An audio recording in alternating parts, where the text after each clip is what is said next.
This is not a press conference. This is a warning shot fired from the grocery aisle.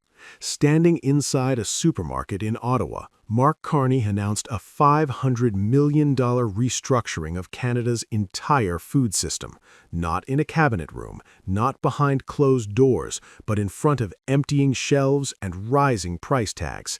And the message was unmistakable. Washington's pressure campaign has failed. Let's be absolutely clear. Donald Trump believed tariffs would break Canada. He believed that cutting access to California vegetables and United States processed meat would force surrender. Instead, food prices in Canada spiked 6.2%, and that shock triggered something far more dangerous for the United States, a strategic awakening. Because this $500 million move is not about subsidies, it is not about inflation relief, it is about severing dependence. It is about ending a decades-long economic absurdity where Canadian cattle cross the border to be slaughtered in the United States, only to be shipped back and sold to Canadians at a markup. That is not trade, that is submission.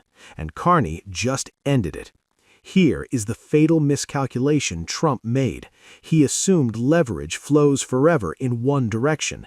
He assumed Canada would absorb pain quietly. Instead, Ottawa chose permanent escape. Hydroponic mega greenhouses, domestic meat processing plants, instant tax rebates for food infrastructure built before 2030, a full year-round vegetable supply made in Canada. This is not retaliation. This is exit. So the real question is not why Canada is doing this. The real question is this: why did the United States just push its closest ally to build a future without it? Pause on that, because the consequences are about to get very real.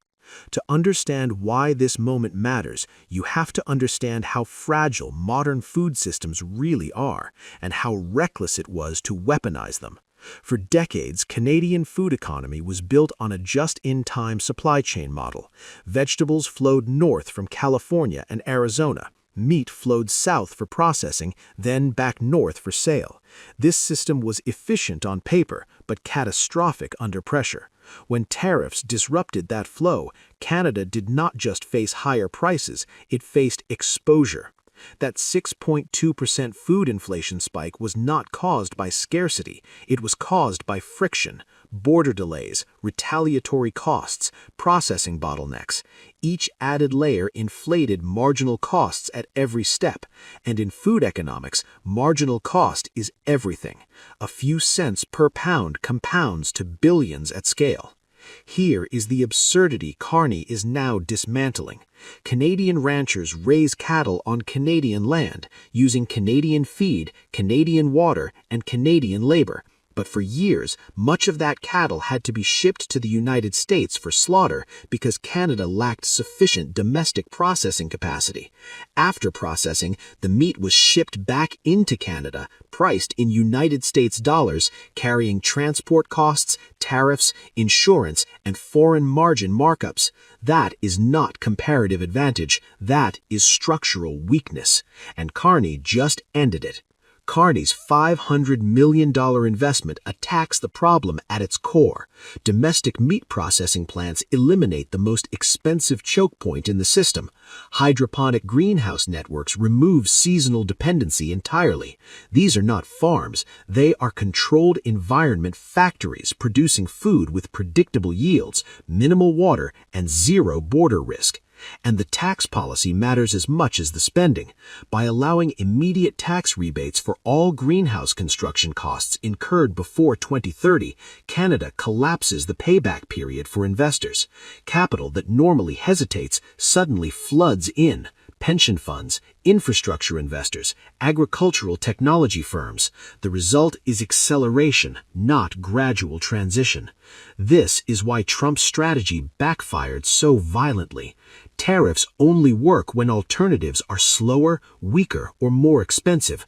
Carney has made the alternative faster, stronger, and cheaper over time. Once Canada internalizes processing and year-round production, the economic logic flips.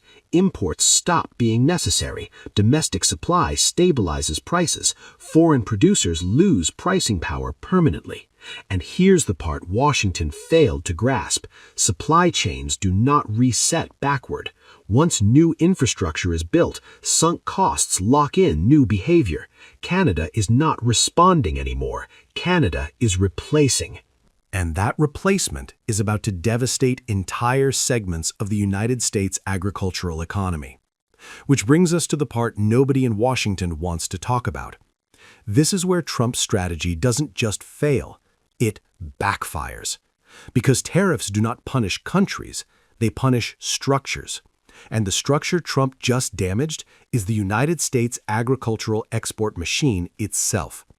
Start with California. For years, Canada was one of the most reliable buyers of California vegetables, lettuce, tomatoes, peppers, berries, not because they were cheap, but because logistics were predictable. When tariffs disrupted that flow, Canadian distributors didn't wait. They rerouted contracts, froze expansion plans, and began signing long-term supply agreements tied to domestic greenhouse output. That is the key word, long-term. A California Produce Association representative put it bluntly in a closed-door briefing. We're not losing volume temporarily. We're losing relevance. Now look at Iowa and Texas. These states are deeply tied to the cross-border meat economy. Canadian cattle moving south for processing kept United States slaughterhouses running at capacity. When Canada builds its own processing plants, that flow disappears. Not gradually, abruptly. Slaughterhouses are capital-intensive. They require volume to survive. Lose a major supplier and margins collapse. Once margins collapse, facilities close. Once facilities close, they do not reopen. This is not theory. This is arithmetic. When Canada stops sending cattle south, United States processors lose throughput. When throughput drops, fixed costs spike. When costs spike, prices rise. And who pays? American consumers. Trump sold tariffs as protection. What they delivered was inflation at home. And then there is Maine, New York, and the Northeastern Corridor. These regions depend heavily on Canadian food flows in both directions: dairy, seafood, processed goods. Border friction increased spoilage rates, insurance premiums rose, small distributors folded, larger ones passed costs down the chain. One logistics executive described it like this: the border turned from a bridge into a tax. But here is the most devastating consequence of all, and Washington still refuses to say it out loud. Canada is not coming back. Once domestic meat processing is complete, Canadian ranchers no longer need United States facilities. Once hydroponic systems scale, Canadian grocers no longer need California fields. Once supply chains re-anchored domestically, purchasing managers are rewarded for stability, not nostalgia. Trump didn't defend American farmers. He forced their customers to escape. And markets that escape under pressure do not return out of goodwill. They return only if forced. Canada has removed that possibility entirely. This is the moment when pressure turns into permanent loss. And Canada didn't do it loudly. They did it quietly, systematically, with spreadsheets, permits, and concrete. Which leads to the most dangerous part of this story. Because Canada didn't do this alone. While Washington was busy escalating pressure, Canada was doing something far more dangerous. It was rewiring the map.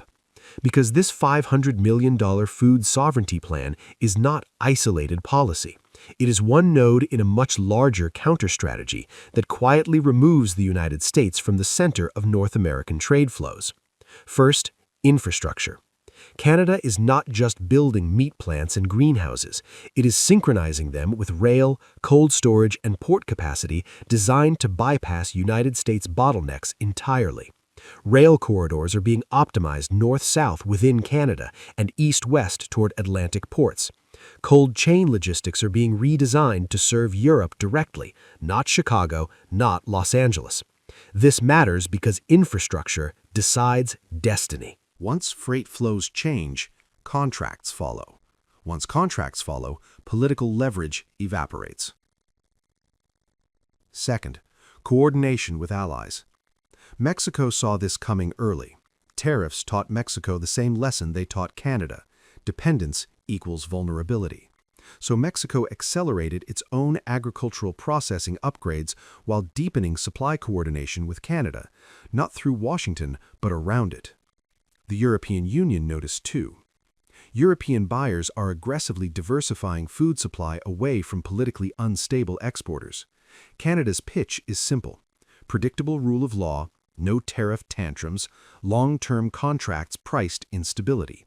For European importers burned by sudden trade shocks, that is irresistible. This is how power shifts without a press release. Third, capital strategy. By front-loading tax rebates for greenhouse and processing investments, Canada turned food infrastructure into a safe haven asset class.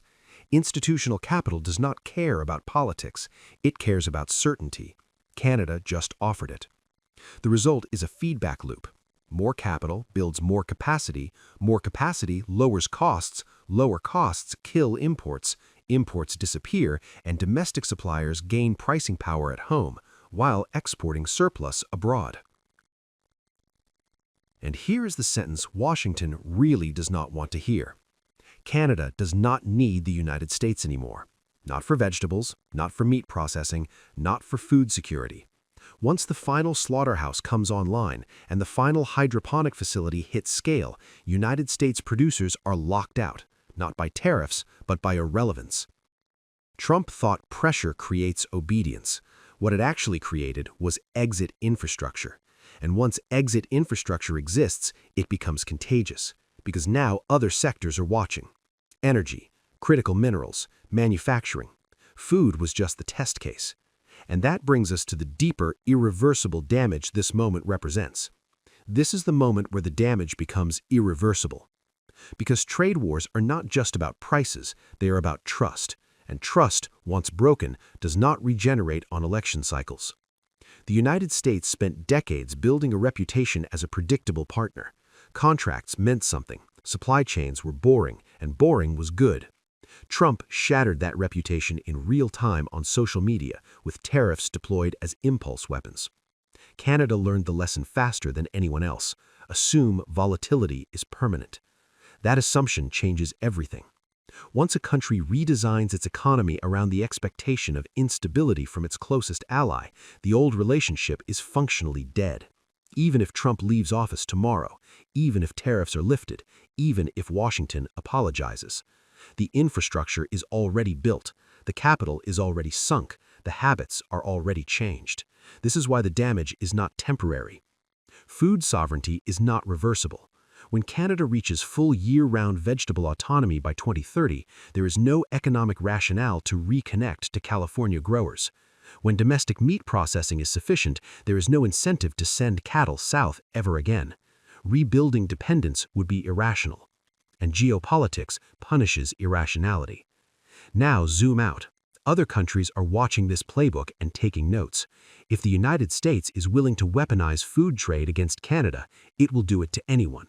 That assumption is spreading, quietly, through capitals around the world. Russia and China understand this instinctively. They do not need to win markets. They only need the United States to lose reliability. Every time a country builds redundancy away from Washington, alternative power centers gain leverage. China benefits when supply chains fragment. Russia benefits when alliances fracture.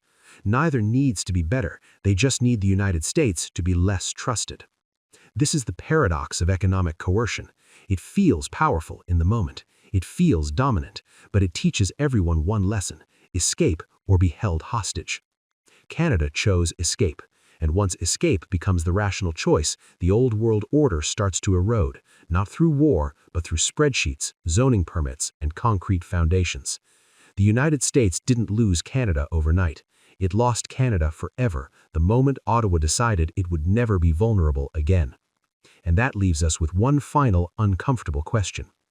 Power is not measured by how much pain you can inflict. It is measured by how many people still choose to depend on you after you have shown your teeth. Donald Trump believed tariffs would force obedience. What they actually revealed was a deeper truth.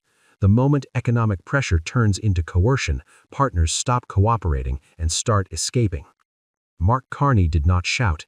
He did not threaten. He stood in a supermarket and made a decision that will outlive any presidency, to ensure that no foreign capital, no foreign border, and no foreign leader could ever hold Canada's food supply hostage again. That decision is permanent.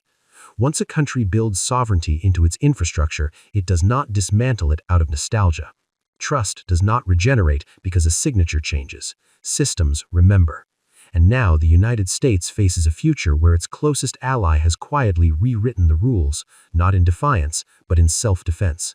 So here is the question that will define the next decade of global power. When pressure pushes partners to leave instead of comply, is that strength or the beginning of irrelevance? Drop your answer in the comments, because this story is not about food. It is about the world that comes after trust is gone.